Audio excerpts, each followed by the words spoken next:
It's changed. It's changed quite a bit. The nature of the game, especially offensively, at least because I'm on the offensive side as a coach still in high school. It's changed quite a bit, where so much is happening, pre-snap and then during the snap, as far as how guys are playing, throwing the football, moving the football down the field. So yeah, it's changed quite a bit. And your son's aspirations, I mean, why wouldn't he be here, right? Yeah, he's grown up a big fan, and I'm never one to really push it on him, but he loves football. He's played football. I coach him in flag football, and I'm fortunate I get to coach him now at Bexley High School, which is an awesome thing. He has aspirations. He loves basketball too. He's playing basketball at Bexley.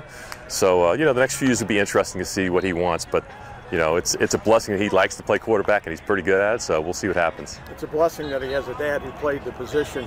How much can you impart to him? He's gotten quite a bit. I think in the last year that as he kind of got to ninth grade, he really wanted to take ownership of really getting better. Yeah. Prior to that, I exposed him to a lot, so he's been around Ohio State a lot. We've gone to away games together.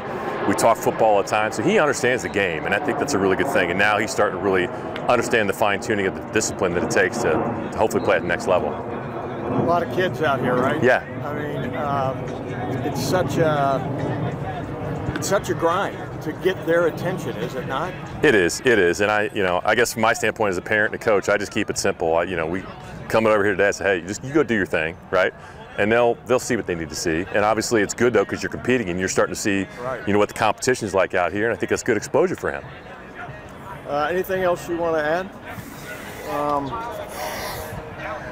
When you went, were there camps? I mean, there were camps in the 80s, right? Yeah, I went to one camp. I went to Penn State in the mid-80s. I did. It was like a 4 or 5 day camp, and I loved it. But I was pretty green. I think I was a freshman, and I still wasn't very big, so I'm not sure I was even on the radar at that point in time.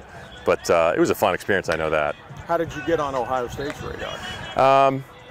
They've shown some interest in him initially, and I think a lot of times they're following up with parents that have played. I have a lot of my friends my peers, their kids are playing at Ohio State now, so that's an important thing. But at the same time, we just want to come to the camp. I want to get him exposure, sure, and there's a lot of other coaches here besides Ohio State. So, as a parent and coach, I want to make sure I'm putting him in competitive situations, in a situation where he can learn. We both want to learn today, and if he gets some exposure out of that, that's a bonus. When were you offered by OSU? It was late. That's where it's so different, because I had an old school high school coach that did not tell me I was being recruited until after my senior year. So I had about 60 days to make a decision. So I had no idea. So now, now the recruiting games flip-flop the other way, right? Like, if you're a sophomore or junior, you better be on the radar if you're going to be a Division I kid. And that's where the game has changed dramatically. So he surprised you, to say the least. Yeah. Oh, yeah. No doubt about it. No doubt about it. And you committed shortly thereafter? Or I didn't. Actually, Ohio State was late in the game, and I don't know all the details, but there was a coaching change at the quarterback position. Yep. And I think Coach Tressel was the quarterback's coach and had left. So there was a void there. And I actually asked my dad, I said, hey, I'd like to know about Ohio State. And we did the old school, picked up the phone and called an alumnus. Yeah. And we had a visit set up within 24 hours. And Ohio State was really not on my radar, other than I wasn't a fan. I grew up in Cincinnati. I was a Notre Dame fan.